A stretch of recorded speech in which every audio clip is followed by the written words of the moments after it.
Beth Am women, a host of different individuals. And tonight, to kick off our summer sermons, as we like to call them, it's a great honor to invite forward the president of our Beth Am men's group, Jerry Spector, to lead us in words of Torah and words of sermons. So thanks so much to Jerry, who volunteers a lot of his time to help co-lead, which he's going to talk about in a minute, the Beth Am men's group.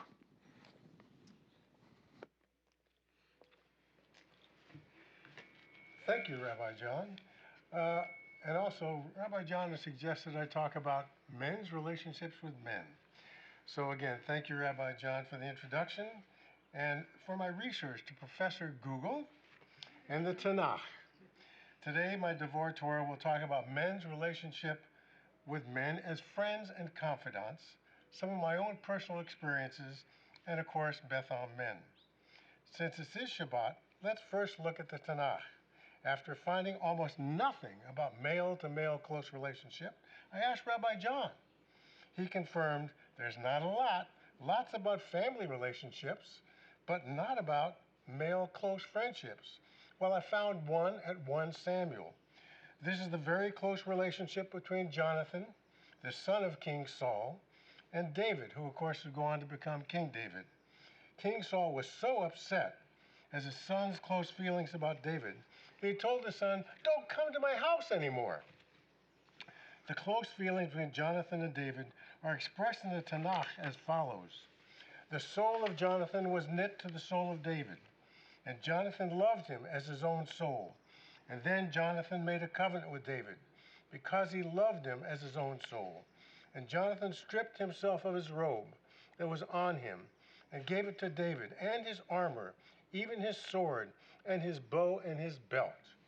There are other close relationships within the Torah, such as Moses and Aaron, Abraham and his nephew Lot, but they're not this type of close relationships. Now, for a typical story that many of you probably know about. The story of 2 women before COVID without masks are in a long line at a grocery store.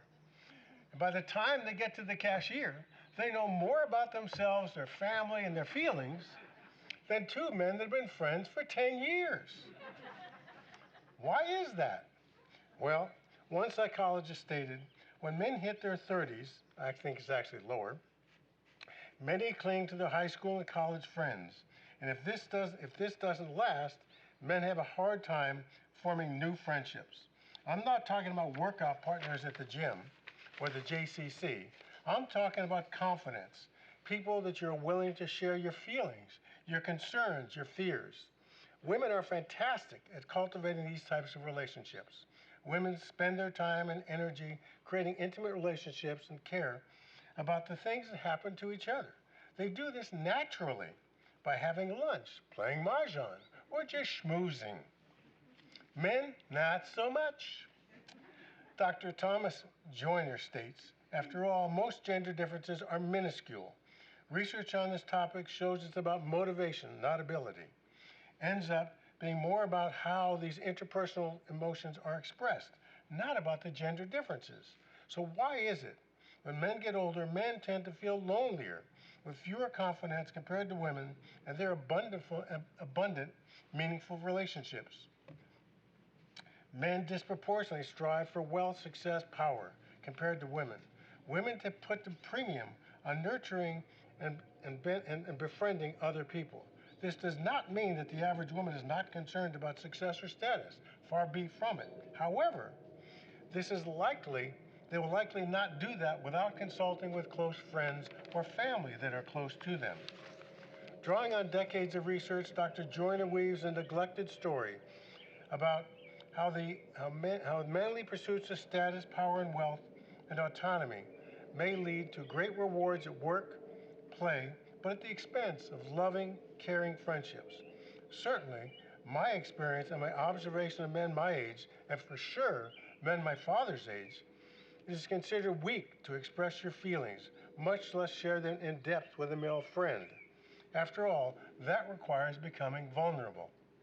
Research has shown that many men do not develop or maintain male friendships as they age, when compared to women who maintain larger social networks and tend to make considerable efforts to maintain them. Now for a not so fun fact.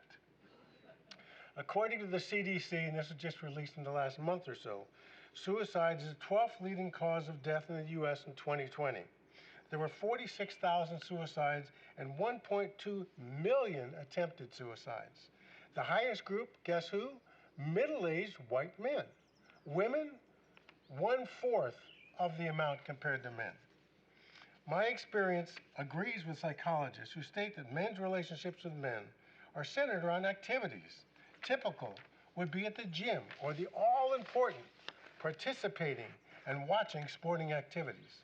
So two men who have been friends for many years have no idea about each other's feelings or concerns, but they can tell you about their batting averages with many baseball players.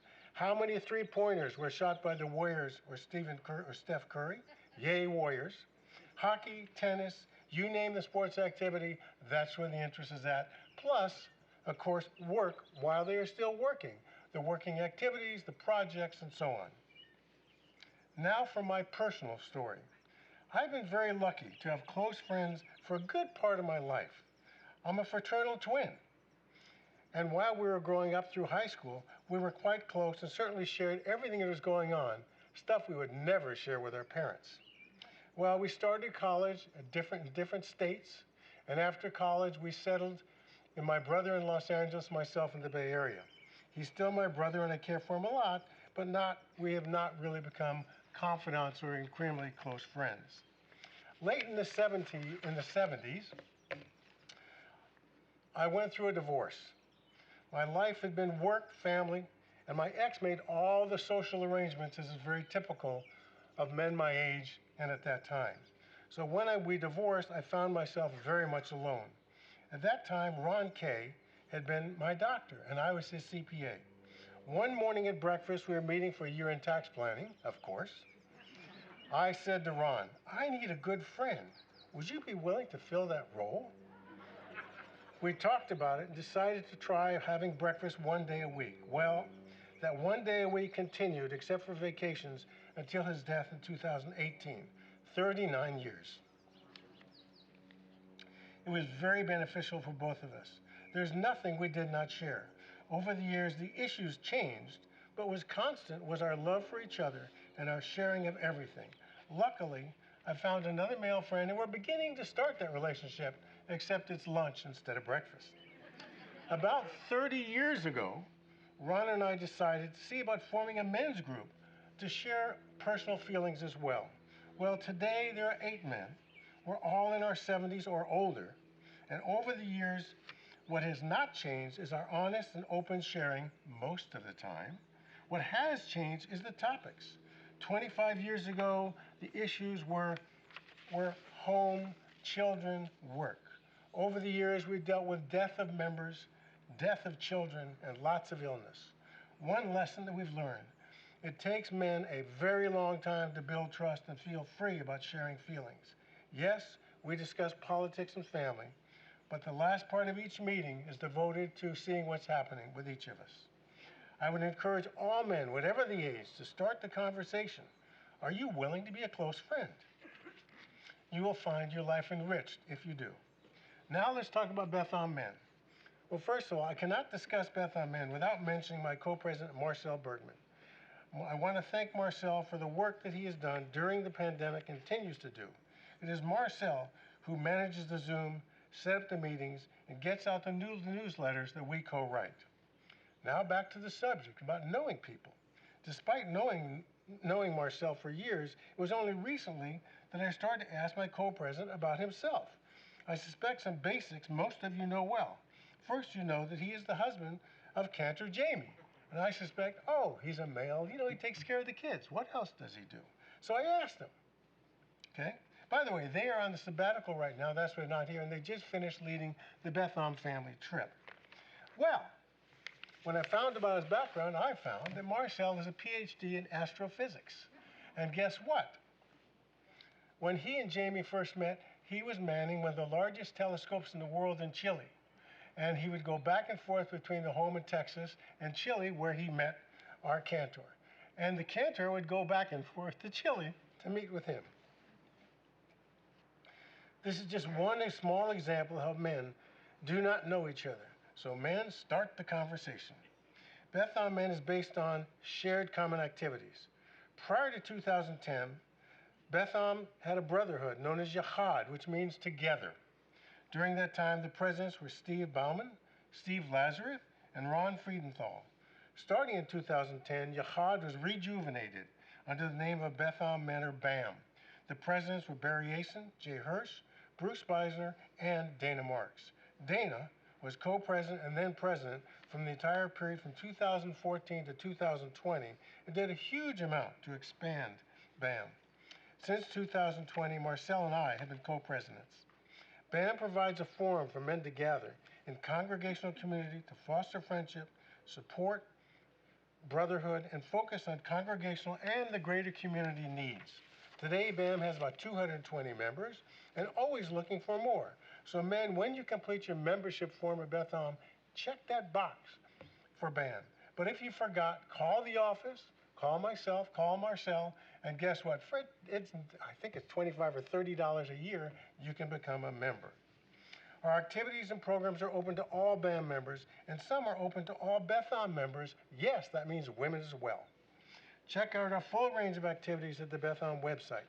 Some of these are BAM breakfast meeting every month, next one July 26th. The BAM photo group open to all Beth Am members, whether you're a simple iPhone photographer or have the most complicated cameras. BAM book group open again to all Beth Am members. Some of our other activities include building and taking down the sukkah, tending bar at the adult Purim spiel, pouring wine at Tu B'Av, which is coming up, San Francisco Giants Heritage Night, which I think is finally coming back, San Jose Sharks Heritage Night, our BAM annual meeting, Guys Night Out, and of course, we also provide gifts for every bar and bat mitzvah. We also provide support to local activities, such as Learning Home volunteers. So, find your place to participate in Beth Am, pick an activity, and while you're at it, make a new friend or deepen a relationship with an old friend, and start the conversation about friendships.